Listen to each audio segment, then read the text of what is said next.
A primeira palestra técnica do evento tem como tema a mudança tecnológica chegando mais rápido. Para mediar este painel, nós chamamos ao palco o senhor Alexandre Leal, superintendente executivo técnico da CNSEG.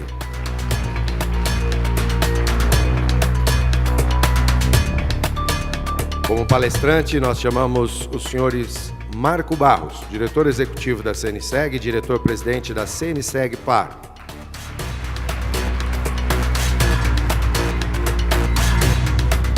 E o senhor Luiz Rasquilha, professor da Fundação do Instituto Administração AFIA.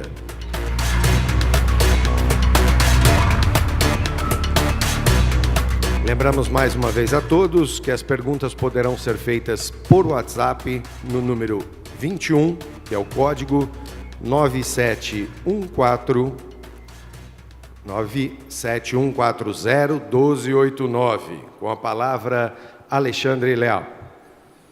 Bom dia a todos. Agradecer mais uma vez aqui em nome da CNSEG a participação de vocês no evento. Temos aqui esse primeiro painel, onde o Luiz e o Marco vão dividir o palco, né? O Luiz vai dar uma breve banho aí para a gente, onde a gente está nesse cenário tecnológico. Eu tenho certeza que vai estar defasado depois que você fizer a sua apresentação, que a coisa está indo rápido, né? Apresentar um pouco dos pilares que norteiam essa questão do desenvolvimento tecnológico, algumas dicas para as empresas aí se valerem dessa revolução e desses ganhos que são esperados, né? E o Marco vai explorar algo que é muito caro ali para a CNSEG, né? Nessa visão de que muita coisa está acontecendo fora do ambiente tradicional empresarial, né? Uma iniciativa lá da CNSEG, através da CNSEG Par, né? Através de aceleradoras de empreendimento, que o Marco vai passar um pouquinho a visão para vocês. A gente vai ter um painel aí de 1h15, né?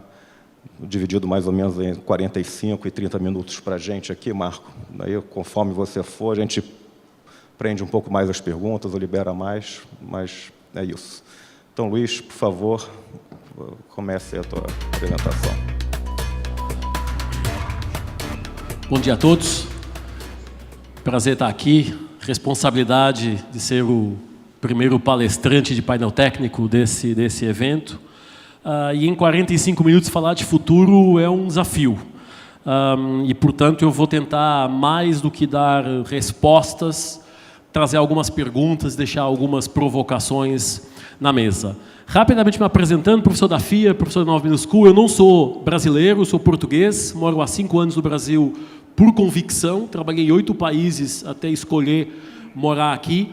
Às vezes me perguntam, você está louco, né? Você morou nos Estados Unidos, na Inglaterra, você veio fazer o quê no Brasil? E eu acredito que o Brasil é, de fato, o mercado de maior potencial em termos globais. Passei por vários lugares, conheço bem isso. Além do professor da FIA, tem um programa na rádio CBN, sexta-feira à noite, 9h45. Acho que sou eu e a jornalista que escuta. Que 9h45 da noite, com certeza está todo mundo com a família, no boteco, com os amigos, e poucas pessoas escutam. Eu acho que sou eu e ela mesmo. E a minha mãe, no outro dia de manhã, no Facebook, quando eu coloco lá. E também sou professor da Nova Business School na área de inovação e consultor, com uma experiência larga. Eu vou pular a parte, eu diria a parte da minha formação, carreira profissional acadêmica, não é muito relevante aqui, mas gostaria de me apresentar um pouquinho mais com a minha componente pessoal. Começando pelas minhas coleções, eu tenho 70 pares de tênis, não uso sapato em nenhuma situação, faço coleção de perfumes, de ímãs de geladeira, estou pensando ou trocar de geladeira ou parar a coleção de ímãs, está difícil arrumar espaço em casa. Faço coleção de relógios e de milhas, eu tenho mais horas de voo que 2 amigas minhas são aeromoças da Azul. A gente faz uma análise, eu ganho delas, eu acho que já sei tão bem o que acontece nos aviões que consigo ajudar se for necessário em algum momento. Tudo aquilo que eu como eu posto no meu Instagram, 90% das postagens são prato de comida, e me perguntam por quê, qual é o seu problema. Eu falei, eu não tenho problema nenhum, mas a minha mãe que está em Lisboa está sempre preocupada se o filho se alimenta. Então aí eu resolvi o problema, e tudo que eu como eu posto, e pelo menos a mãe fica mais tranquila. Aqui a família, a minha avó nunca entendeu bem o que eu faço. Explicar para a avó que eu sou consultor de futuro, tendências de inovação, uma coisa meio estranha.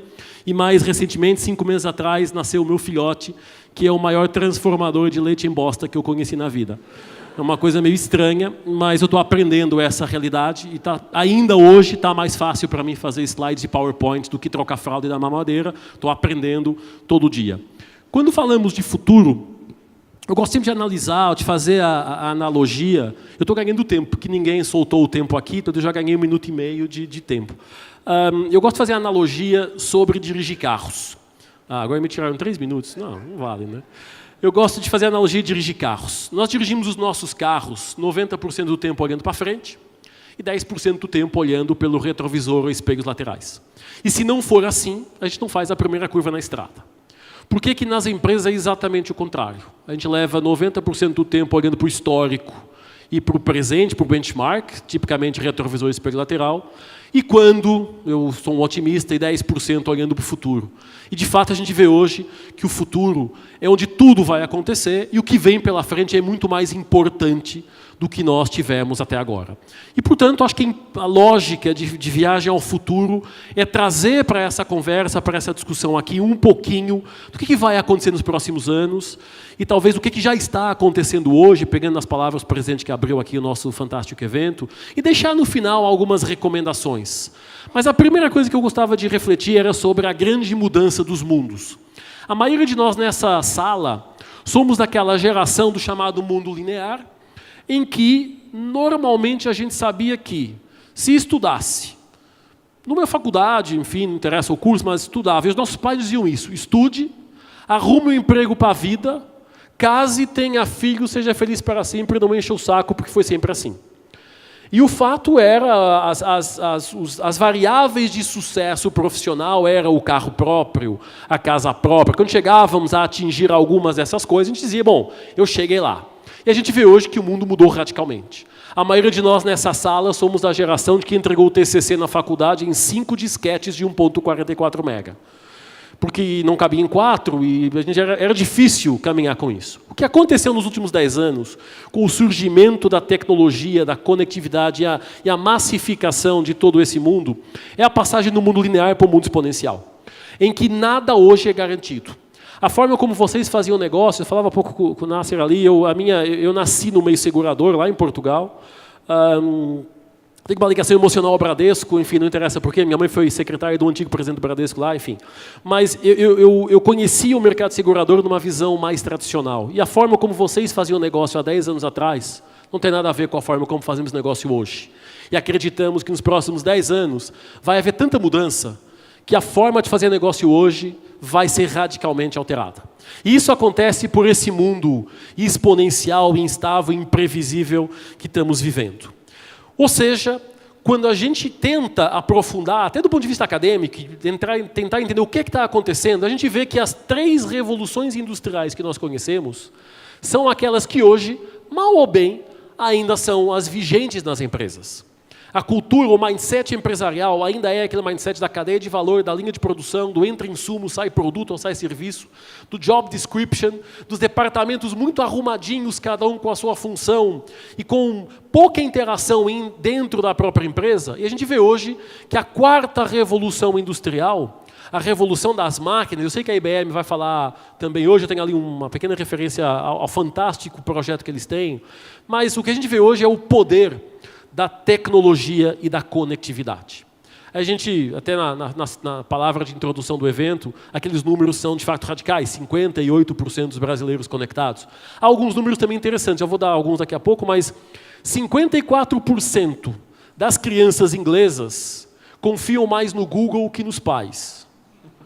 E é aquela coisa, quando meu pai falava comigo, eu acreditava no que ele falava. Aqueles que são pais e mães hoje, vocês sabem, vocês falam, e ele fala, pai, vou te explicar.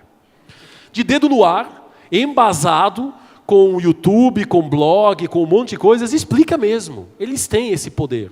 E essa beleza da conectividade é uma pergunta delicada para colocar nas pessoas. Vocês preferem ficar sem o smartphone ou sem um dedo?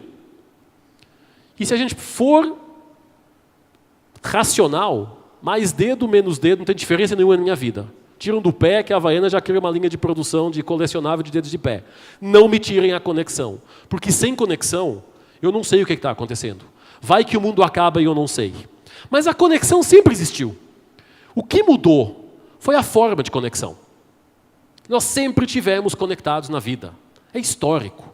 A busca pela informação, a busca pelo conhecimento e, de certa forma, a partilha com outros. Só que agora é muito mais rápido.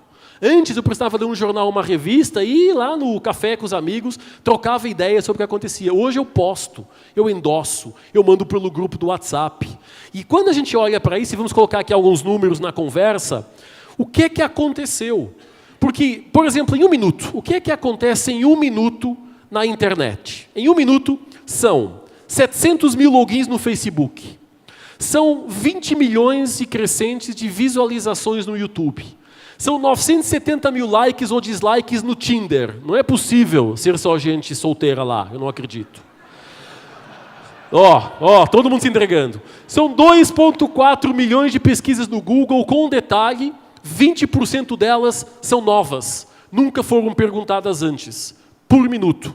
São 38 mil horas Spotify, 38 mil posts no Instagram, 350 mil tweets, 120 contas novas no LinkedIn. São 20 milhões de mensagens no WhatsApp. O WhatsApp é tão brasileiro que quando sai do ar só cumpre metade da pena, porque a gente não consegue viver sem o WhatsApp. 70 mil horas Netflix, 200 mil dólares por minuto vende a Amazon e a Uber faz 1.389 viagens. E esses são dados com 3 meses. Acredito que já estão desatualizados. Então, essa beleza da transformação é a transformação da força operacional de braço para uma inteligência, em primeiro lugar, humana e, em segundo lugar, de máquinas. Eu vou falar um pouquinho das duas hoje, ao longo dos minutos que eu tenho com vocês. A primeira coisa que a gente fala é de comportamento. Todos nós hoje somos dependentes, quer a gente goste ou não, de um mundo conectado. É o mundo da conectividade, é o mundo dos likes. A boa parte dessa geração aqui tinha o diário, e quando a gente escrevia alguma coisa no diário, se a nossa mãe ou o nosso pai lia, a gente ficava puto da vida, desculpa a expressão. Hoje a gente posta no Facebook e fica puto se ninguém leu. Se ninguém dá like, se ninguém compartilhou. Então é uma mudança de comportamento. E essa mudança tem afetado de forma radical a percepção das pessoas. O estranho hoje é quem não está conectado. O estranho hoje é quando alguém sai fora do padrão comportamental. E a minha conversa não é sobre tecnologia, ela é importante, mas é sobre comportamentos. A forma como nós nos comportamos, a lógica que nós trazemos para o nosso dia a dia mudou. E essa mudança é muito clara nas nossas vidas. Tem vários exemplos. O filho de uma amiga minha deixou o seguinte bilhete para ela: mãe, eu amo você mais que a minha cama, Netflix, Nutella e tudo o resto. E ela comentou: se é mais que Nutella e Netflix, é porque é muito então. Então há aqui uma mudança nos comportamentos, nos valores, naquilo que a gente acredita, há uma mudança de geração. Eu desafio qualquer pessoa nessa sala a ficar mais que 3 minutos nessa posição e a conseguir interagir com o tablet. Desafio aqueles que fazem academia, crossfit que está na moda agora, pilates, tudo isso, essa é a nova realidade. É o que nós chamamos de singularidade. A fusão entre pessoas e máquinas, a dependência desse mundo conectado, a dependência que tende a crescer. No ano 2000, nós tínhamos mais ou menos 6 bilhões de pessoas no mundo e 6% delas conectadas. Em 2010, esse número subia para perto de 7 bilhões de pessoas no mundo, com 23% de pessoas conectadas. Em 2020, a barreira dos 7 bi está mais que ultrapassada e temos 66% do mundo conectado. Falamos de, em 10 anos, 3 bilhões de pessoas novas conectadas. O que é essa conexão? Redes sociais, grupos de interação, mídias, mas um conjunto de comportamentos que nos fazem uma pergunta: será que nós, empresas, estamos preparados para esse novo modelo de negócio? Será que estamos preparados para a chamada transformação digital? Que está entrando na pauta, mas que não é dizer: eu tenho um site, eu tenho uma rede social, eu tenho uma boa infraestrutura de TI que suporte a informação, eu tenho alguns automatismos, mas não é isso. Será que a transformação digital já entrou nas nossas vidas, nas nossas corporations, entendendo que o mundo é outro, em que o poder está do outro lado da conversa, está do lado dos consumidores? O conhecimento humano tem crescido a velocidades inimagináveis. 90% do conhecimento disponível hoje no mundo foi criado nos últimos 24 meses. Então, olha a velocidade que está acontecendo. E o conhecimento humano dobrava em 1900 a cada 100 anos. Em 1945, dobrava a cada 25 anos. Em 2014, dobrava a cada 13 meses. E em 2020, vai dobrar a cada 12 horas. Talvez a nossa escola seja a primeira escola de negócio do mundo a colocar data de validade no diploma de MBA. O seu MBA é como margarina, iogurte, suco também vence, porque o conhecimento vence. Então, olha que coisa louca. Eu estou discutindo um tema, um produto, um conhecimento, e daqui a 12 horas, o conhecimento disponível sobre aquele tema dobrou de tamanho. A gente fica louco. Não tem ser humano que consiga processar essa informação. Isso é ligeiramente assustador, principalmente porque a pirâmide de necessidades foi reajustada. Nós precisamos hoje de garantir, em primeiro lugar, a base da pirâmide, para que tudo o resto possa funcionar. Imaginem vocês aqui nessa sala sem bateria no celular. Não podendo tirar foto dos slides, não podendo postar, a pressão aumenta, o batimento cardíaco aumenta, o foco vai embora. Então há hoje uma nova realidade, que é a realidade do mundo da conexão. E essa realidade traz às empresas vários desafios. Na nossa opinião, o principal é o desafio da relevância. E o desafio da relevância leva à questão da perenidade. Será que as nossas empresas são relevantes? Será que aquilo que a gente tem para oferecer ao mercado, mais ninguém no mercado tem? Ou somos só mais um oferecendo o que os outros oferecem? O que diferencia a marca de telecom A, B ou C? Ou o shopping center A, B ou C? Ou a empresa, ou a companhia aérea A, B ou C? Se formos analisar racionalmente, está todo mundo olhando para o retrovisor e para o espelho lateral. Está todo mundo querendo fazer o que o concorrente está fazendo um pouquinho mais rápido e um pouquinho mais barato. E hoje, está muito claro, e acho que vai ser colocado daqui a pouco, a importância dos novos entrantes. Quem vai mudar a regra do jogo, do negócio de vocês ou de qualquer outro mercado, são os novos entrantes, nunca quem está no mercado. Nós não conseguimos fazer disrupção a nós próprios. Porque o DNA, porque a cultura, porque o sempre foi assim não permite. Ou como nós chamamos também na companhia, é a quarta lei de Newton. Tem mais uma. E a quarta lei de Newton fala: um corpo em repouso continuará em repouso se a cama estiver quentinha. E de fato, mal ou bem, as nossas camas estão quentinhas. Com mais crescimento, com alguma queda, mas as nossas camas continuam quentinhas. E quando as camas estão quentinhas, nós não nos mexemos. E quando não fazemos isso, abrimos espaço para que novos entrantes mudem a regra do jogo. E alguns de nós estudamos pela Barça.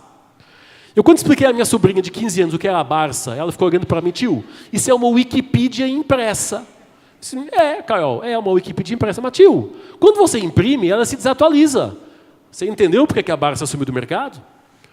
E por aí vai. A gente somos, muitos de nós, do tempo que saíamos da sexta-feira à noite da empresa e passava lá no Blockbuster para pegar umas fitas VHS, que a gente já entregava fora de prazo, sabíamos que ia pagar multa, e não rebobinada. Depois veio para o DVD, foi uma evolução, e de repente todas as locadoras sumiram no mercado. Porque tem uma Netflix da vida que resolve o nosso problema, que tem o job to be done, resolve o problema do cliente. E por aí vai, não vou entrar em detalhes todos, eu acho que o caso mais clássico está na hora do dia da questão do transporte público, não é? Eu sempre me pergunto, quando eu vejo manifestações dos taxistas contra o Uber, por que os Correios não fizeram manifestação contra o e-mail? Porque a lógica é a mesma. Mande carta, não mande e-mail. Não tem como parar essa mudança. A pergunta é: nós vamos deixar que outros façam a mudança? Ou nós, como empresas, como players do mercado, vamos colocar os pés ao caminho e ser os percussores dessa mudança? Porque vamos combinar. A Barça poderia ter feito a Wikipedia. A Blockbuster poderia ter feito o Netflix. Qualquer hotel no mundo poderia ter feito o Airbnb. Qualquer cooperativa de táxi poderia ter feito o Uber. Por que não fizeram? Porque a cama estava quentinha. Porque ficávamos todos na nossa zona de conforto. E a pergunta, eu deixo várias provocações para a reflexão desses dias de evento: será que nós temos claro, na nossa cabeça enquanto empresa, que se temos alguma resposta para a pergunta o que é que eu tenho que mais no mercado tem, ok? Se eu não tenho essa resposta, corram atrás de encontrar uma. e mapeiem de forma muito clara quem são os novos entrantes. Não se preocupem tanto com quem está no mercado fazendo o mesmo que vocês fazem. Se preocupem com quem pode entrar no mercado revolucionando aquilo que vocês fazem. Os bancos sob pressão agora das fintechs, os originais, os Nubanks, um conjunto de outras coisas. As telecoms sob pressão de aplicativos de conversação que utilizam Wi-Fi gratuitas e que não tem valor, não tem como faturar o cliente, e por aí vai. A discussão sobre carros autônomos na hora e no dia, eu vou mostrar alguns exemplos daqui a pouco. Então, a discussão hoje, e a grande preocupação que os empresários, que os gestores têm, não é de tecnologia. Porque a tecnologia é fácil, cada vez mais barata, cada vez mais user-friendly, cada vez mais disponível. É mindset, capacidade de ligar os pontos para transformar esses pontos em valor acrescentado.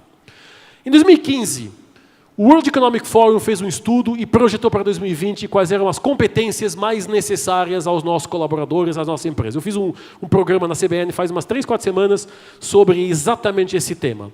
As 3 coisas mais necessárias nas empresas: capacidade de resolver problemas críticos ou problemas complexos. Claro, se por minuto 20% do que é perguntado ao Google é novo, tem um conjunto de coisas acontecendo que nós temos que estar preparados para dar resposta. O cliente que entra na nossa sala, no nosso chat, e nos faz perguntas, você não pode fazer não sei o quê, e a gente nunca se tocou que poderia ser uma solução de negócio. Segundo, para resolver problemas complexos, temos que ter pensamento crítico. A idade dos porquês tem que estar na ordem do dia. As empresas contratam pessoas porque elas são diferentes e querem colocar todas fazendo a mesma coisa numa revolução industrial braçal em que sempre foi assim. Sempre foi desse jeito. Sempre deu certo. E o mundo mudou. E o terceiro ponto é a criatividade. Criatividade é um dado maravilhoso, porque nós entramos na escola com 6 anos, com 98% de índice criativo, saímos da faculdade aos 22, 23, com apenas 2% de índice criativo. Crítica pesada ao modelo de educação, não é do Brasil, é do mundo, que está formatado pela Revolução Industrial. Processo, rotina, rotina, rotina. E hoje, o que nós mais pedimos aos colaboradores: seja inovador, pense fora da caixa, seja criativo. E ele pergunta: como? Se na escola me tiraram isso e se na empresa não me deixam fazer isso. Então estamos num momento de transição de culturas empresariais. E o futuro que está aí não é para daqui a 10, 15 anos. Quem gosta de cinema, com certeza vê filmes. Acho que eu recomendo a todos vocês a série Black Mirror. O Black Mirror no Netflix é o exemplo clássico do que vai acontecer. Quando chegou o Minority Report em 99, ninguém acreditava em telas touch. E olha hoje, quem não tem telas touch na vida. Quando chegou o Matrix, poucas pessoas acreditavam em upload de informação cerebral. Já foi testado com sucesso entre cérebro que sabe e cérebro que não sabe. Upload de informação, e o que não sabe desenvolve a sua competência. Imagina a transformação que isso vai ter em todas as áreas de negócio. E para olhar, eu nem vou entrar no detalhe de tanta coisa aqui, mas a discussão da Revolução Industrial que nós estamos vivendo, que é a 4ª, nós vamos chegar na 5ª. A 5ª Revolução Industrial está se desenhando para chegar nos próximos anos. É a fusão da chamada homem-máquina singularidade, em que os robôs, as máquinas inteligentes, os chamados emulations, vão se sobrepor à maioria das profissões conhecidas. Nós lançamos esse ano um estudo das 50 profissões do futuro, teve bastante mídia, e temos preparado para lançar as profissões que vão desaparecer. E temos segurado, porque a gente sabe que quando lançar aquele estudo, vamos ganhar muitos inimigos. Porque tem muita coisa que vai desaparecer do mercado e que as empresas talvez até saibam, mas não querem enxergar. Não vou entrar aqui no detalhe, porque alguns de vocês nessa sala vão ficar muito irritados comigo, eu não quero isso. O que vem aí de emulation são mais ou menos robôs com essa aparência, e esses robôs vão substituir nos próximos 20 anos 10 milhões de empregos. Nos próximos 40 anos são 60 milhões de empregos substituídos, da área industrial à área de serviços. Robôs já escrevem artigos como jornalistas de verdade. Robôs já fazem roteiros de filmes de Hollywood. Robôs já são diretores criativos de agência. Robôs já são advogados, curiosamente, há um advogado robô que já venceu 160 mil contestações. Tem advogados que se aposentam não chegaram nem a 10% disso. E essa é a realidade. Como se preparar para esses tempos de mudança?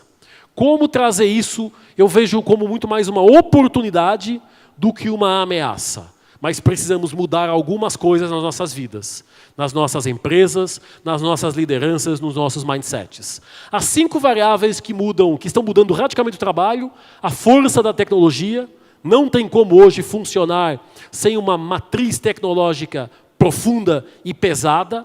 E não estou falando apenas de redes sociais ou sites, estou falando de uma coisa muito mais endêmica na companhia.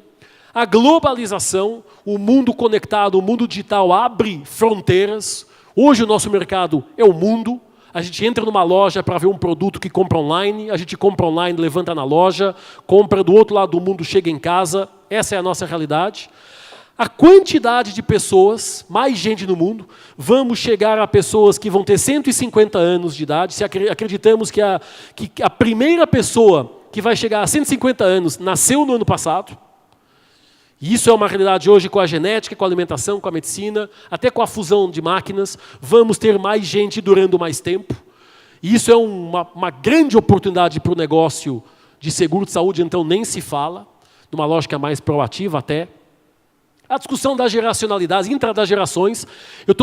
Tenho uns clientes hoje que têm empresas, na empresa tem 4 gerações. Pessoas que têm 40 anos de empresa, 30, 20, 10, 5 meses, todo mundo conversando com expectativas, com energias, com competências diferentes, todo mundo certo. Uns com energia, outros com conhecimento. O desafio do alinhamento da expectativa é importante. A questão do recurso energético. Se todos os chineses hoje forem no McDonald's, comprar um Big Mac, não tem recurso para entregar um Big Mac para o chinês por semana. Não tem carne, não tem pão, não tem tomate, não tem maionese, não tem batata, não tem Coca-Cola. E estamos falando só da China, que é um dos países. A discussão sobre recursos energéticos, eu até faria uma barra e colocava ali recursos naturais. A sustentabilidade na ordem do dia é uma preocupação grande e a tecnologia ao serviço da sustentabilidade pode trazer mais vantagens que desvantagens. E para mim, pessoalmente, eu que não sou brasileiro, mas que moro aqui muito feliz, com muita convicção, a força da sociedade. Todo mundo, independente das opiniões dessa sala, na área política, eu acho que todo mundo concorda que se não fosse a força da sociedade, e se entendamos pessoas na rua e nas redes sociais, o Brasil não tinha passado pela mudança que passou nos últimos ano e meio, 2 anos. Independente daqueles que acham que está certo ou está errado, não é isso que está em causa, é o fato. Eu, como consultor de futuro e de inovação, trabalho com fatos. Pessoas na rua, pessoas nas redes sociais endossam, criticam e trocam todo o sucesso de uma empresa, de um país, de um governo, de uma sociedade. E isso nos traz para 5 drivers com 4 forças tecnológicas importantes. Big Data, impressão 3D, internet das coisas e inteligência artificial. Nos 19 minutos que me faltam, eu vou mostrar 4 vídeos, correndo o risco de que o primeiro possa até ser repetido lá pela IBM, pelo Watson, eu vou só mostrar um pouquinho dele, mas vou ilustrar em vídeo o que está acontecendo nesses 4 grandes pilares. Vou pedir então o primeiro vídeo, por favor, o play sobre o vídeo de Big Data. Treat you to a short round of Jeopardy. It's going to be hosted by a member of our Aqui no meio está um Jeopardy robô Blue Crew. que vai fazer um talk show com os 2 caras americanos que mais fizeram sucesso nesse talk show. E é real time, é em tempo real, o que a inteligência artificial e o Big Data aqui podem fazer. Let's get right into the Jeopardy round. These categories: a man, a plane, a canal, Erie, Chicks Dig Me, children's book titles, My Michelle, MC5, and finally vocabulary. Ken, you're in the first position. Please make a selection. I've never said this on TV. Chicks Dig Me for 200, please, Jimmy. Kathleen Kenyon's excavation of this city mentioned in Joshua showed the walls had been repaired 17 times. Watson. What is Jericho? Correct. 400, same category. This mystery author and her archaeologist hubby dug in hopes of finding the lost Syrian city of Urkesh. Watson? Who is Agatha Christie? Correct. Same category, 600. At the Olduvai Gorge in 1959, she and hubby Lewis found a 1.75 million year old Australopithecus Boise-eyed skull. Watson? Who is Mary Leakey? You're right. 800 same category. Harriet Boyd Hawes was the first woman to discover and excavate a Minoan settlement on this island. Watson. What is Crete? Yes. Let's finish Chicks Dig Me. Dá uma ideia do que está acontecendo. Acho que a IBM vai, com certeza, com a inteligência cognitiva, mostrar um pouquinho mais ao longo do evento deles, mas é um exemplo do que está acontecendo. Nós estamos trazendo o Watson da IBM para dentro das nossas salas de aula, para os nossos alunos fazerem BI, Business Intelligence, pesquisa e tomada de decisão em cima de um robô inteligente para ajudar a tomada de decisão. Segundo vídeo de Internet das Coisas, que é o Alana, da Amazon, uma ajuda, diria que todos vamos precisar de ter um. Vídeo, por favor. When it first arrived from Amazon, I didn't know what it was. What is it? You'll see. Is it for me? It's for everyone. It's called Amazon Echo. How's it going? I'm just finishing up right now. Is it on? Oh, it's always on. Can it hear me right now? Nope. It only hears you when you use the wake word we chose. Alexa. Well, what does it do? Alexa, what do you do? I can play music, answer questions, get the news and weather, create to-do lists, and much more. Awesome. Alexa, play rock music. Rock music. Alexa, stop. Wait, I want to try. Alexa, what time is it? The time is 3:27. You actually don't have to yell at it, okay? It uses far-field technology so it can hear you from anywhere in the room. So it can just hear you anywhere? Yes. Well, everyone can hear you anyway. Oh, is that where we're going to put it? I was thinking of putting it there, but it works anywhere. Echo is pretty neat because it knows all sorts of things. All you have to do is ask. Alexa, how tall is Mount Everest? Mount Everest's height is 29,029 feet, 8,848 meters. How can it know so much? It's so... Você já imagina os professores o que vai acontecer, não é? Porque agora o nível de conhecimento está ali, a distância de um... Alexa me ajuda aí, não é? Alexa me fala sobre o jogo de futebol, como está o tempo. Já temos a Siri, quem tem o iPhone tem a Siri. Eu recomendo que vocês peçam a Siri para fazer um beatbox. Depois vejam o que acontece. Não façam agora, por favor, mas façam depois no break. Impressoras 3D, chegando para revolucionar tudo. Aqui é um exemplo na área da moda. O vídeo, por favor.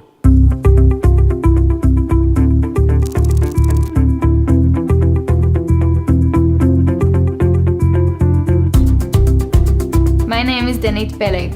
I've just graduated from Shankar College of Design. I wanted to create a ready-to-wear collection printed entirely at home, using printers that anyone can get. I've spent the past year searching for the best solution. I worked with leading experts in the field.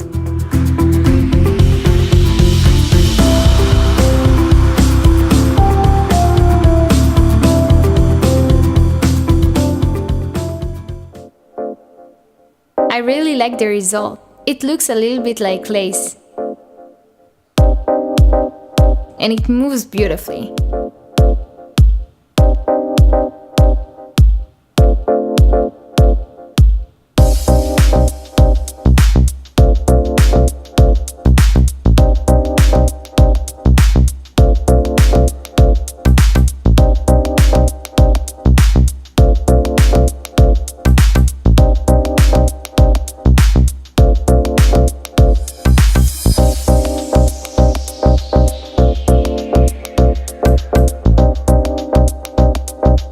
Just imagine the potential. If you're called print your own jacket, traveling with no luggage, just print your clothes in the hotel room. Will we soon be able to design, share, and print our own clothes directly from home?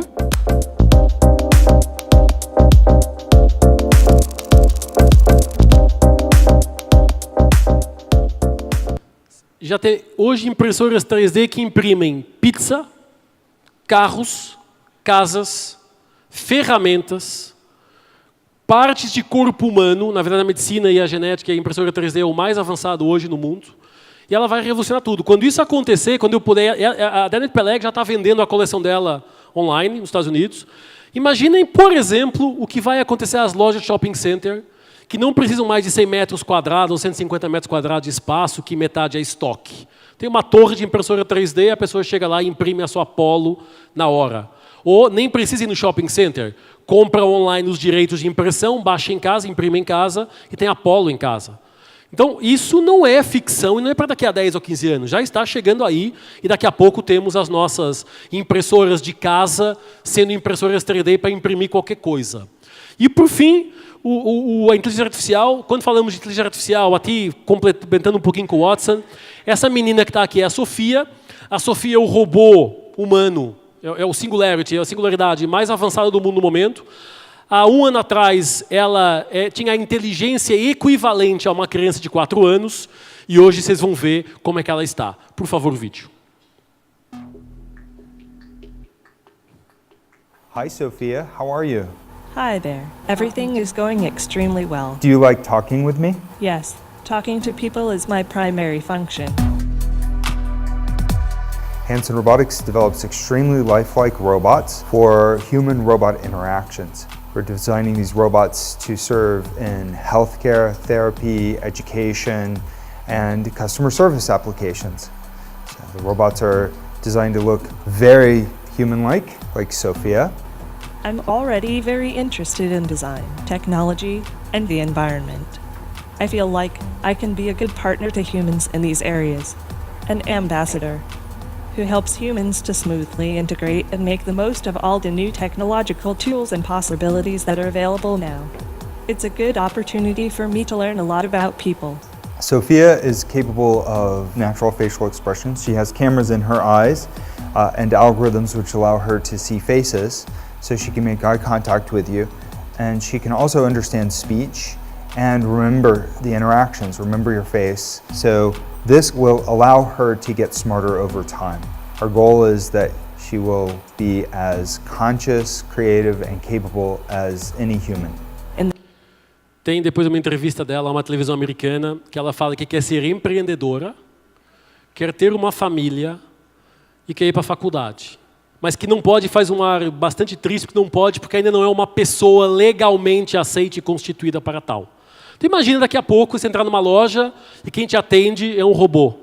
O segurança shopping center, o atendente do call center, tem aí o pessoal da Atento. Então tem um desafio hoje na transformação, que é aquilo que vem aí, aquilo que já está aí, vai mudar radicalmente a lógica com que nós construímos as nossas empresas e os nossos modelos de negócio.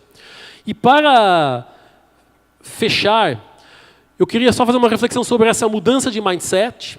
De fato, as empresas estão muito na lógica ainda tradicional, do bigger and better, do portfólio muito complexo, do pipeline de produção. Nós temos um cliente de consultoria que falou no outro dia, eu tenho um pipeline de produção de ideia ao produto no mercado, leva 2 anos. Esse cara, daqui a 2 anos, as características que levaram à criação desse produto estão desatualizadas.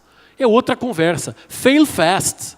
Testa e testa rápido. Anda rápido e vai testando as coisas. Aí, aqui só, não vou entrar no detalhe de tudo, mas quero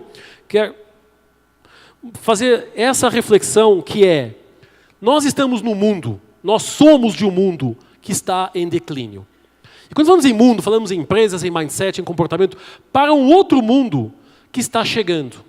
De uma nova geração, de uma nova tecnologia. E esses dois, o desconforto é a coexistência.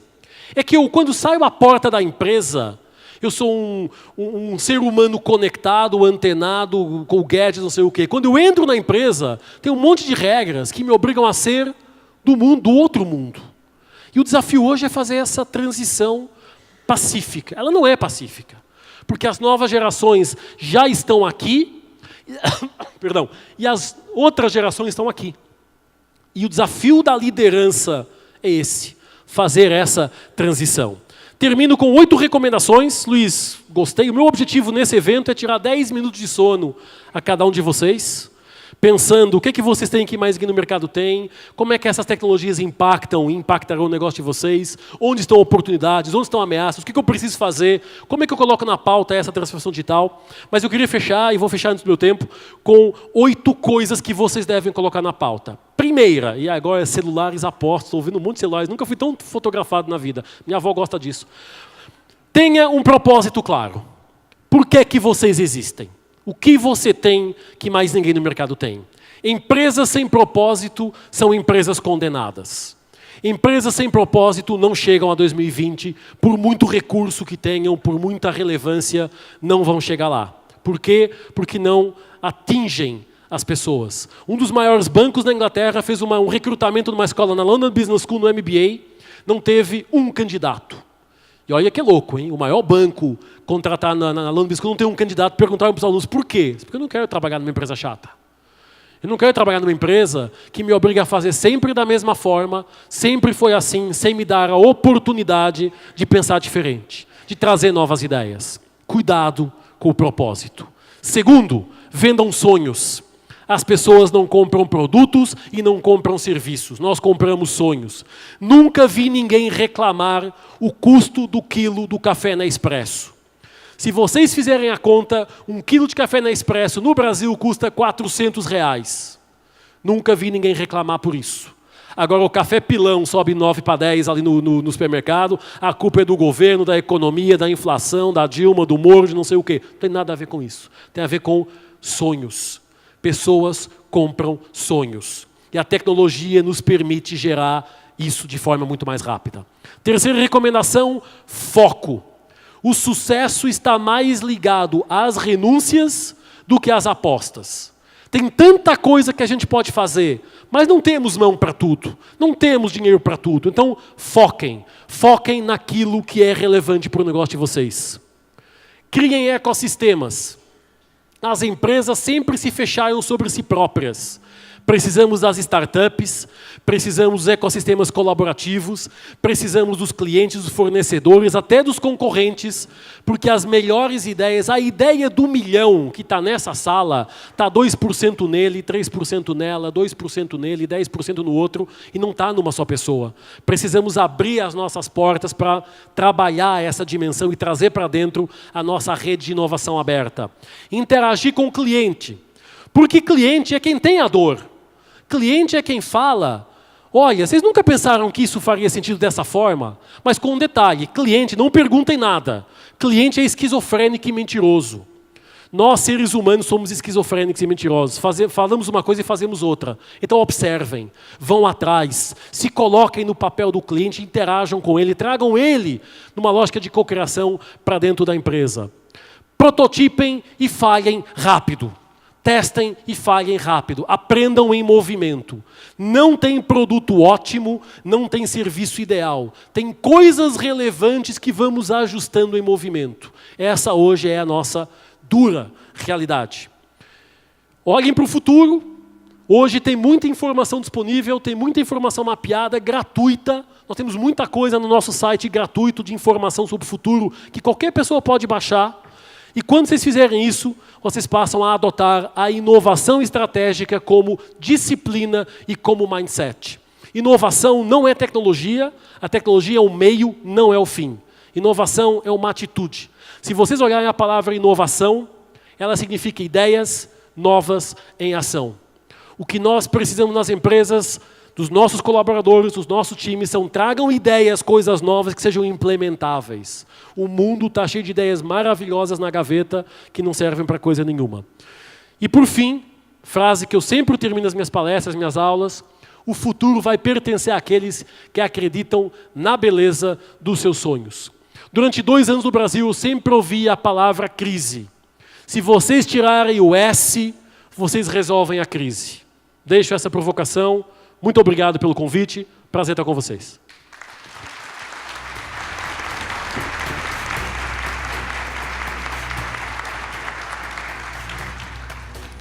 Obrigado, Luiz. Marco, é com você agora.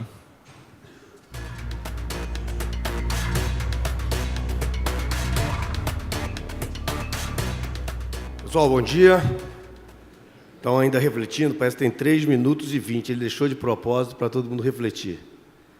Eu vou ficar em silêncio quando vocês reflitam.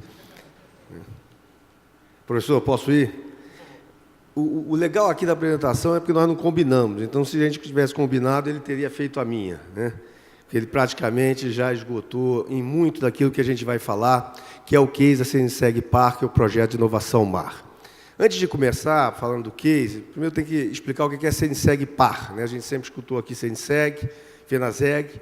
E a CNSEG Par é uma empresa que foi criada pela CNSEG e pelas 4 federações, FENACAP, FENASAúde, FENAPREV e FENSEG, com o objetivo de participar de empresas olhando de fora de como é que a gente poderia, de alguma maneira, transformar o nosso mercado. A gente concorda em gênero e número grau com o professor Luiz Rasquilha, que a disrupção é muito mais fácil sendo feita de fora do que de dentro. É muito complicado você mudar, muitas das vezes, coisas que você faz ao longo de muitos anos. Então, essa ideia surgiu, e nós constituímos isso lá pelos idos de 2014, inicialmente imaginando constituir uma grande empresa de Big Data, onde a gente pudesse capturar uma série dessas transformações que estão ocorrendo no mundo, que foram mostradas aqui de forma brilhante pelo professor, e que, por algumas razões, ela não conseguiu evoluir, e nós partimos, então, para uma segunda possibilidade, que era entrar no mundo das startups. E ela está traduzida nesse projeto de inovação, chamado Projeto de Inovação MAR, que leva aí o nome do nosso presidente, Marco Antônio Rossi, que era um entusiasta no tema, era alguém que provocava, que pensava de que a gente precisava fazer de forma diferente a cada dia. Então, é com base nesse sentimento que nós criamos esse projeto, que busca, de alguma maneira, trabalhar essa questão da inovação, apoiando empresas que estão lançando ideias novas, ideias disruptivas, ideias que podem transformar aquilo que a gente vive hoje de uma maneira bastante rápida.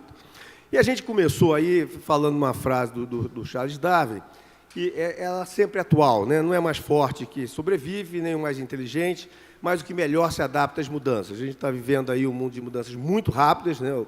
Nós estamos aí mudando há 13 meses, dobrando conhecimento, e daqui a algum tempo, em 12 horas.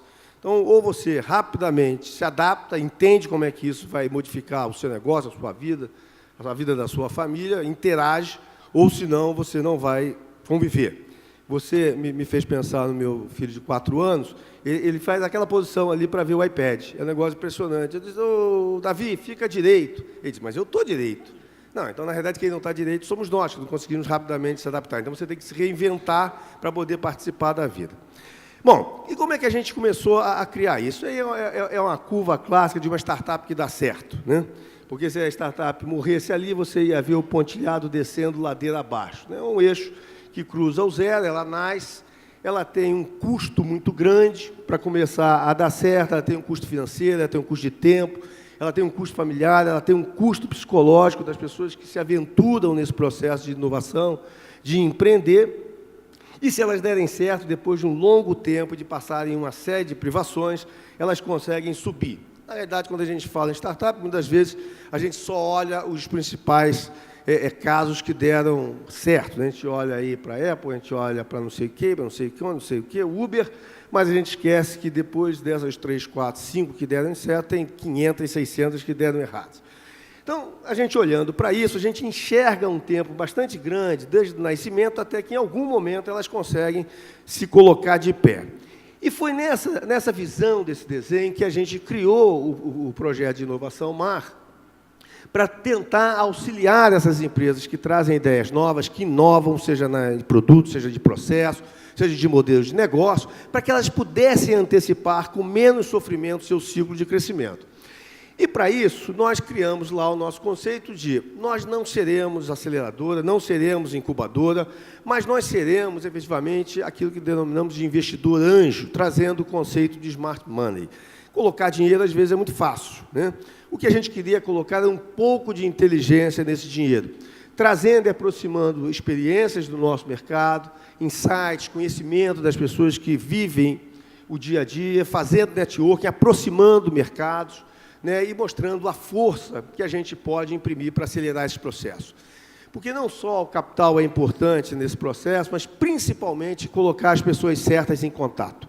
A gente percebeu, e ao longo de várias visitas em vários centros desenvolvidos de aceleração, incubação, de que, muitas das vezes, pessoas tinham capital, tinham boas ideias, desenvolveram boas soluções, mas não encontravam as pessoas corretas.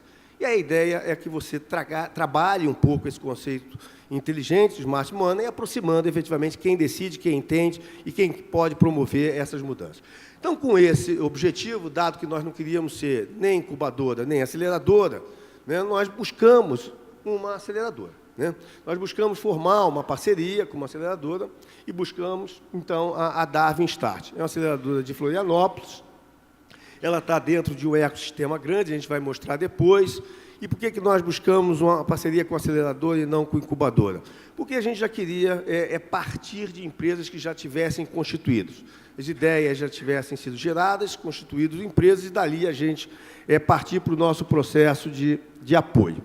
Então, firmamos lá com a Darwin Start, que está dentro desse ecossistema de inovação desde 1994, com a Fundação CERT, que isso está debaixo da Universidade de Santa Catarina. Florianópolis tem algumas características, é a melhor relação de pessoas, né, dentro de universidades, quando a gente olha para o Brasil, um dos melhores IDHs, não pela questão da renda, mas pela questão da educação e do conhecimento. É um lugar relativamente mais barato do que outros grandes centros, como o Rio e São Paulo. E, portanto, nós escolhemos esse conjunto da Darwin, que está dentro desse ecossistema, que tem por detrás aí a academia apoiada pela Universidade de Santa Catarina. Então, esse é um pouco da experiência da Darwin. E aí, com essa experiência, o que a gente quer fazer é trazer, efetivamente, aquela curva que agora se transformou em cinza para essa curva menor, portanto, diminuindo o tempo onde essa empresa vai ter um ciclo negativo do desgaste dela, seja o custo dela financeiro, seja o custo dela de tempo, o custo dela de psicológico, até que ela possa, efetivamente, crescer e aparecer para o mercado, né? Então, esse é o objetivo. E como é que a gente entende que as empresas precisam para evoluir dentro desse projeto, né? Na realidade, uma empresa, de forma geral, ela vai precisar de uma equipe e de um conhecimento. Nesse momento, a gente acredita, ela está constituída, ela está apresentando uma ideia, ela tem um conhecimento e ela tem uma equipe, mesmo que seja a equipe do eu sozinho. Ela se apresenta. E a gente entra ali, de alguma maneira, provendo parte do capital necessário e aproximando o mercado. Então, portanto, nesse momento, nós estamos orientando a empresa a formar os 4 grandes pilares para que ela possa evoluir. Mas isso não basta, né? Efetivamente, uma empresa morre porque ela não tem uma série de conhecimentos necessários para que ela se ponha de pé. E aí a gente trabalha, portanto, esse conceito de líder, que é a orientação, e o feeder, que é a alimentação, no sentido de, no processo de aceleração, dotar essa empresa, essa startup, essa ideia que está surgindo na forma empresarial, de marcas, de métodos, de suporte, de infraestrutura, de networking, de conhecimento, ou seja, dando a ele todo o suporte, toda a infraestrutura necessária para que ele possa desenvolver a ideia, se aproximar do mercado e entregar isso da melhor forma possível. Então, esse conceito faz com que nós escolhemos algumas empresas e, durante esse processo do feeder de alimentação, a gente possa acelerá-la durante 6 meses. E, naturalmente, em cada uma desses pilares, capital, mercado, equipe, conhecimento, a gente vai dotando, ou buscando dotar, uma série de competências, né, para que, pós esse período de 6 meses, ela possa caminhar sozinho. Nós não temos a pretensão de sermos investidores de 2ª ou 3ª geração, né, de 2ª ou 3ª rodada, como queiram.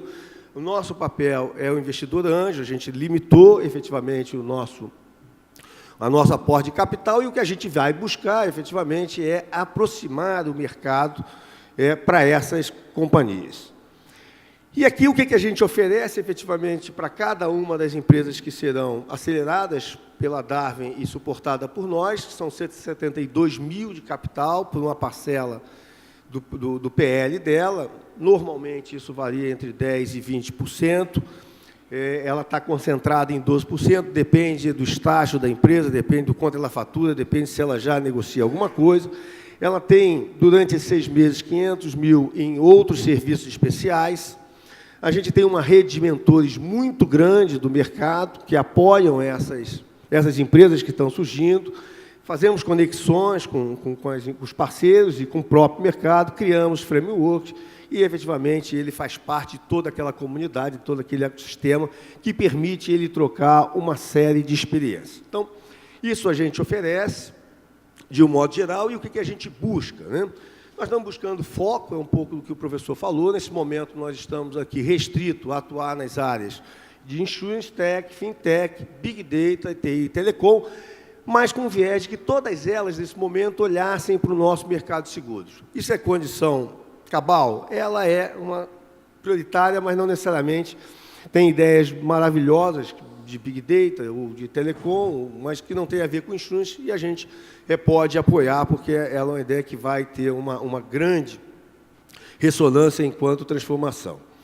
O que efetivamente a gente buscou também para baratear os nossos custos? Foram parceiros que pudessem dividir conosco um espaço, né? Essas pessoas, essas empresas ficarão fisicamente durante 6 meses no local físico lá em Santa Catarina, sendo acelerados pela Darwin, e para diminuir nossos custos, e olhando lá o nosso foco em Insurance Tech, Fintech, Big Data e Telecom, esses parceiros estão dividindo os custos, CETIP, Neoway e RTM. CETIP com a área de Fintech, Neoway com a área de Big Data e RTM com a área de TI e Telecom. E que em algum momento elas podem, efetivamente, principalmente CETIP e a RTM, participar aí de alguns investimentos nossos. Como é que o processo está caminhando? Né? Na realidade, nós já fizemos um processo de seleção, esse processo iniciou em agosto. Nós buscávamos, naquele momento, termos 300 empresas cadastradas. Nós tivemos, ao final de 45 dias de inscrição, 294, então nós atingimos aquela meta inicial. Depois tivemos aí mais ou menos 1 mês e meio, onde as empresas mostraram aquilo que elas estavam desenvolvendo, as suas soluções, passaram por uma banca inicial, que era a banca da documentação legal, posteriormente passaram por uma banca que era o filtro do negócio, propriamente dito, depois passaram com os nossos técnicos lá na CNSEG, mostrando se a solução tinha interesse, ou se fazia sentido, ou se era um mecanismo que podia, de alguma maneira, contribuir para a inovação de processo, de produto, de modelo de negócio, ou alguma novidade que pudesse fazer uma disrupção grande no nosso mercado, até para que a gente pudesse aprender com isso. Posteriormente, nós discutimos e estamos fechando com elas as participações percentuais em cada uma das empresas, e, nesse momento, efetivamente, nós estamos fazendo aquilo que a gente chama de pré-aceleração, né? Elas começam no processo de aceleração, nós escolhemos 8 para ficar com 6. Nós vamos investir em 6 empresas, né? Imaginando mais 1 ou 2 parceiros investindo, portanto, nós estamos investindo em cada uma algo em torno de 58, 60, 65 mil reais, dependendo do percentual, o que vai dar nessa primeira rodada de investimento líquido para essas companhias, 400 mil reais. Agora, quando chegar dia 2 de dezembro, nós vamos bater o martelo, passamos 30 dias dessa pré-aceleração, até porque muitas morrem, efetivamente o cara se vende melhor do que entrega, e aí as 6 permanecem conosco por mais 6 meses, então vai começar em dezembro, terminamos em junho esse primeiro ciclo, onde a gente tem lá o famoso Demo Day, onde elas vão aí para o mundo lançar-se de maneira particular, eventual, enfim, mas sozinha, tocando os seus próximos passos, né?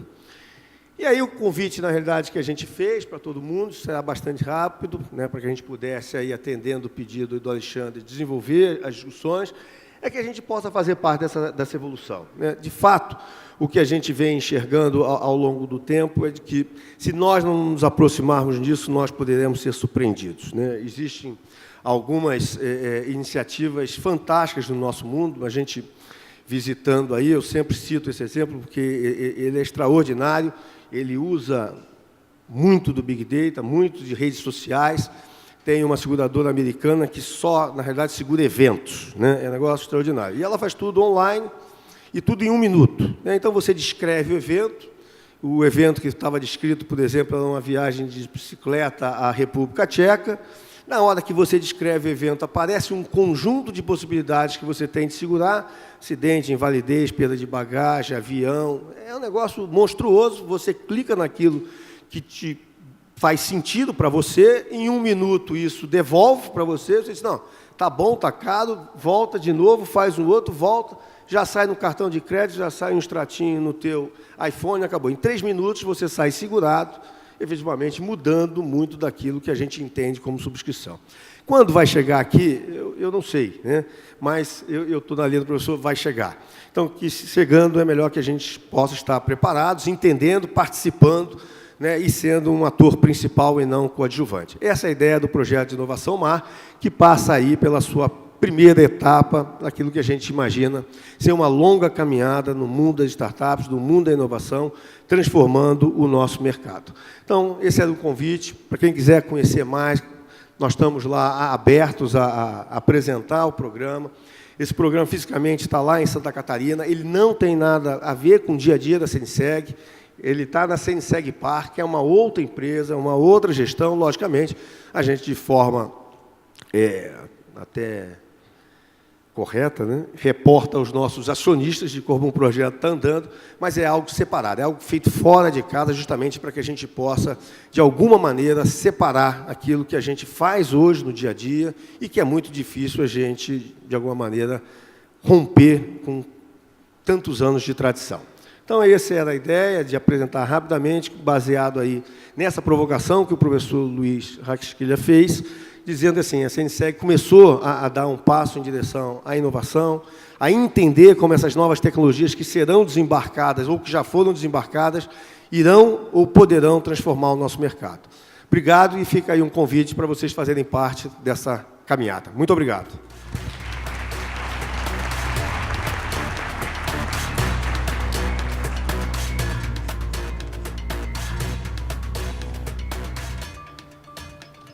Obrigado, Marco. Eu acho que a gente aqui nesse painel teve a oportunidade de ouvir o Luiz trazendo algumas provocações e pensamentos. Ele mesmo colocou que é difícil, né, ter resposta para essas questões todas, a evolução é muito rápida.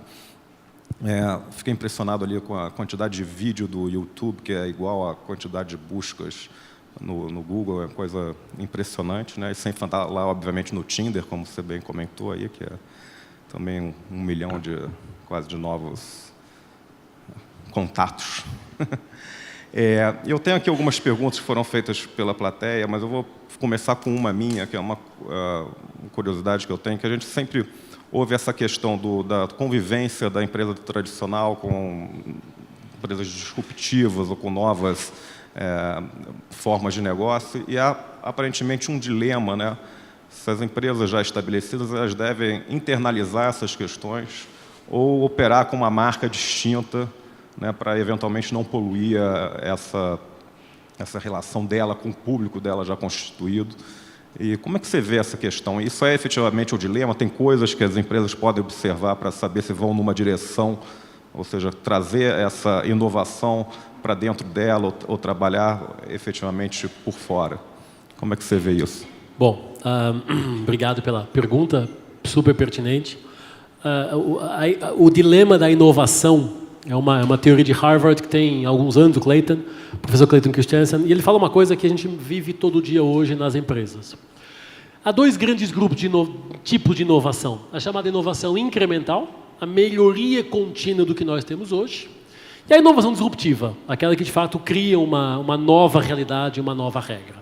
Está provado no mundo que inovação disruptiva não pode ser feita dentro das empresas. As empresas precisam dela e precisam de a fazer, mas não podem, no momento que elas a põem dentro da companhia, aquele rolo compressor cultural coloca aquilo no terceiro nível da importância. E esse é um grande desafio. A incremental não. A incremental não está na hora do dia. A incremental é melhoria contínua e essa tem que estar dentro da empresa. O que nós estamos vendo de movimento das empresas, muitas delas criam outras unidades de negócio, até com pessoas da empresa. Agora você toca também ali aquela parte, mas tem objetivo próprio, métrica própria, recurso próprio, para não contaminar e não ser contaminado e poder seguir por si, não ser atropelada. Isso é um caminho de uma nova unidade de negócio, uma nova empresa, muitas vezes, ou participar de ecossistemas, muito como aqui vocês colocaram, em que outras empresas trabalham e com o nosso apoio, a nossa aproximação, eu consigo tirar para dentro vantagens com isso. O que é que as startups têm? Ideias. O que é que elas não têm? Estrutura e arcabouço de gestão. O que é que as empresas constituídas têm? Estrutura, arcabouço de gestão e tem um problema de ideias. Então, esse match hoje é feito ou por startups que fazem parte do ecossistema, por novas empresas constituídas.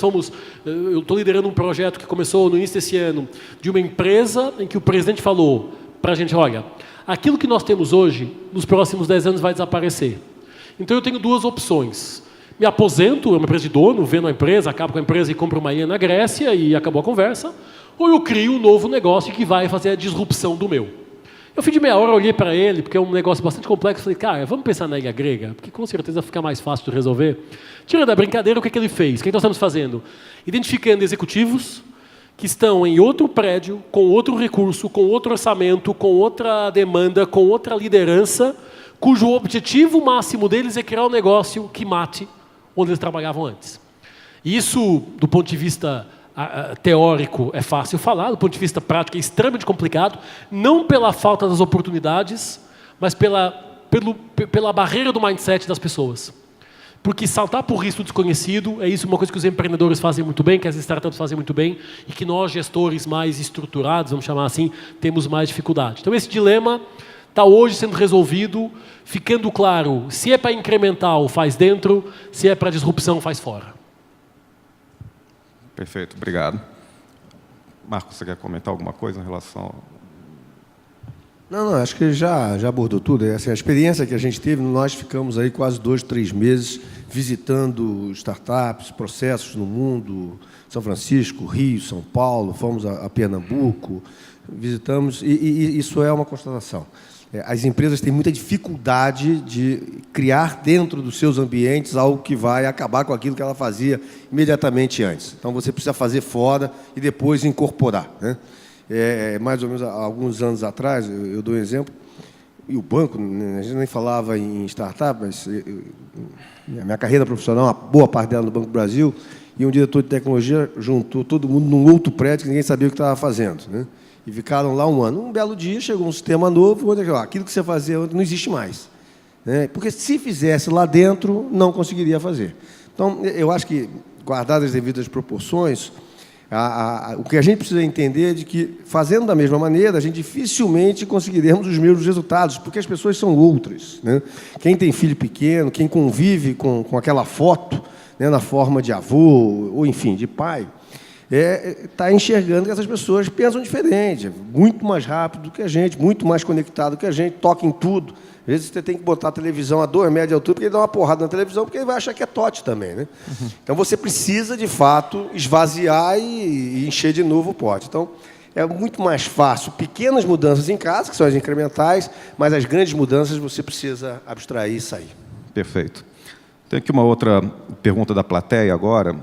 Você, na tua apresentação, Luiz, comentou de algumas profissões que iriam desaparecer sem nominá-las, mas aqui acho que a pessoa ficou curiosa e pergunta não as que vão desaparecer, mas o que você imagina que novas profissões surgirão aí no mercado? Ufa, eu achei que me ia perguntar quais são as que vão desaparecer, mas obrigado, porque não. Tem o nosso relatório, a gente pode disponibilizar, vocês colocam no site, quem quiser pode baixar. Há 3 grandes grupos de profissões que estão mapeadas. As chamadas profissões clássicas, que precisam se adaptar a essa nova realidade. Medicina, engenharia, direito. Tivemos ali o exemplo do advogado que venceu 160 mil contestações. O advogado não vai desaparecer, mas ele vai ter que se ajustar a uma nova realidade até de ter um apoio diferente. Então, essas são as chamadas profissões clássicas que precisam ajuste de adaptação. Profissões tecnológicas, ligadas à programação, ferramenta, tudo que é essa questão de inteligência artificial, cognitiva, mecatrônica, tudo que é colocar a máquina para funcionar, de linguagem e interação. E o terceiro bloco, as emergentes, que são profissões que nascem por causa dessa transformação. Um exemplo clássico. Há 5 anos atrás, ninguém contratava, ninguém precisava de gestor de rede social. Hoje, os marketings que estão aqui sabem que o gestor de rede social talvez possa ser a função mais importante da companhia para identificar problemas e responder no tempo hábil para não matar uma empresa. Então, é um exemplo, como tantas outras. Vai ter aí uma profissão que eu gosto, tem 2 que eu gosto. Se eu nascesse agora e me perguntasse o que você vai ser quando crescer, eu queria ser o controlador de nuvens, que é uma profissão que traz tecnologia com meteorologia para a área da agricultura, para a área dos aeroportos, ajustar as nuvens no céu para onde elas vão, não é ficção. Uma que eu faço hoje muito é um pouquinho de consultor de simplificação. No mundo tão complexo, como é que a gente reduz a simplificação da mensagem, do chart, por isso que tantas ferramentas de um slide estão ganhando força em detrimento daquelas ferramentas complexas de 200 slides. Eu, quando oriento o trabalho final de MBA, falo para os meus alunos 20 páginas. Mais que isso eu não leio. Se você fizer 40, coloca uma bolinha vermelha no topo das 20 que você quer que eu leia. Porque mais que 20 é encher linguiça. Então vamos tirar isso da conversa, vamos ser diretos ao ponto. Então tem muita coisa, assim, são 50 que nós mapeamos, estão lá disponíveis, mas tem muita coisa chegando e quem está estabelecido precisa se ajustar, precisa começar a dar passo no sentido da atualização, da transformação desse ajuste. Tá, obrigado. Tem uma outra pergunta aqui interessante em relação à conectividade. A conectividade sem contato face a face vai reduzir a importância dos soft skills? Não. Antes, pelo contrário. Vou dar também um exemplo. Há um detalhe sobre a tecnologia. A tecnologia aproxima quem está longe e afasta quem está perto. É normal eu enviar um e-mail para o meu colega da mesa do lado e não conversar com ele o dia todo, mas mandei 10 e-mails e esperar a resposta dele para os e-mails. Isso é um fato, não tem muito o que fazer, essa é a realidade.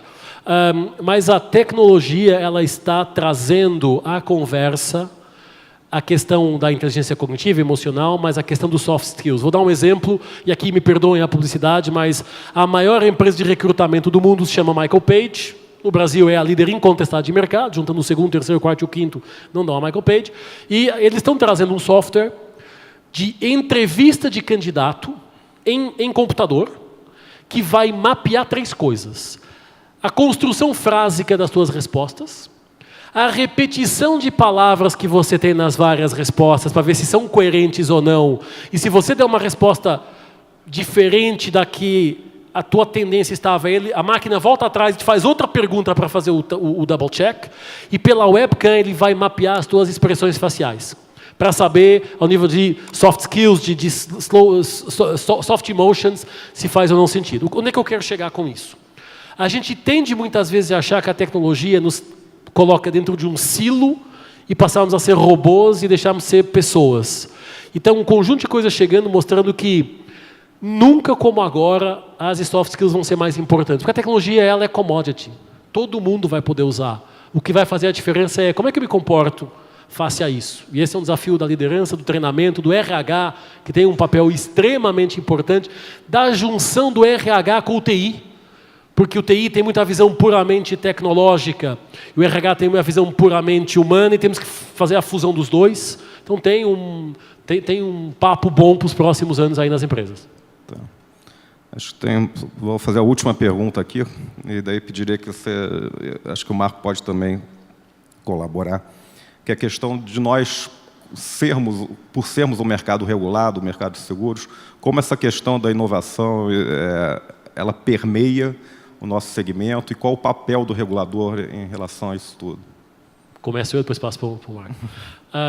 Muitas vezes me falam isso, eu trabalho com consultoria, com empresas de seguros, com bancos, com indústria farmacêutica, e a gente tende a achar que a inovação é uma zona. A gente não, a regulação é um bloqueio. Não. Eu acho, por experiência própria, não é achismo só porque acho, que a partir do momento que eu entendo o intervalo onde eu trabalho, eu sei o que eu posso e o que eu não posso fazer. E a inovação é isso. Então, indústria farmacêutica, indústria seguradora, indústria financeira, indústria telecom, todas reclamam da regulamentação. Há um problema nos reguladores. Eles estão tendencialmente sempre uma década atrás do que está acontecendo. E se colocarmos a coisa numa dimensão um pouquinho mais pública, são 50 anos atrás, não é só do Brasil, é no mundo. Tirando talvez Estados Unidos, que é a referência. Mas os reguladores, eles tendem a pensar com a cabeça ainda antiga. E as fintechs, as empresas, as startups querem fazer coisas e às vezes saem fora da regulamentação porque a regulamentação está desatualizada. O Uber conseguiu mudar a regulamentação de transportes. Então, o sintoma ou a mensagem é: os reguladores eles vão ter que se ajustar a essa nova realidade. E ou vão na aprovação ou vão na porrada. Isso é uma questão agora que o mercado vai ditar. A gente vê muito regulador se ajustar porque o mercado está pedindo isso. E no final do dia, a palavra de ordem é a do consumidor. Se ele vai querer comprar aquilo, ele vai dar um jeito e o regulador vai ter que se ajustar. Então, os seguros, como bancos, como telecoms, como indústria farmacêutica, como tantas outras, estão passando por essa dor, que é, tá bom, mas eu trabalho no mercado regulamentado e é assim. Isso eu não posso fazer, isso eu não... Tá bom, mas se o mercado for demandar isso, você vai ter que arrumar um jeito de convencer alguém que essa regulamentação vai ter que ser ajustada. Já aconteceu tanta coisa em bancos com isso, que nos seguros não é diferente, não será diferente. Perfeito. Não sei atual. Eu acho que na linha, né? Os reguladores vão ter que se adaptar às novas realidades e elas vão fazer, vai ser feito de duas maneiras. Ou ele vai se inovar de forma incremental, fazendo pequenos ajustes na sua regulação para, de alguma maneira, acomodar aquilo que está surgindo e que os consumidores estão demandando, ou ele vai fazer, em algum momento, a disrupção do seu próprio modelo de regulação, fazendo, de fato, uma nova configuração e aí permitindo efetivamente que você acelere o processo de crescimento e inclusão de novos entrantes nesse mercado, sejam consumidores, sejam distribuidores, ou sejam as próprias fábricas, as próprias seguradoras. Tá ótimo. Tinha outras perguntas, mas vai ficar para uma próxima. Eu agradeço, Luiz, a tua participação, a tua presença. Marco, obrigado por participar do painel. E agradeço a vocês aí pela acompanhar a gente aqui. Obrigado.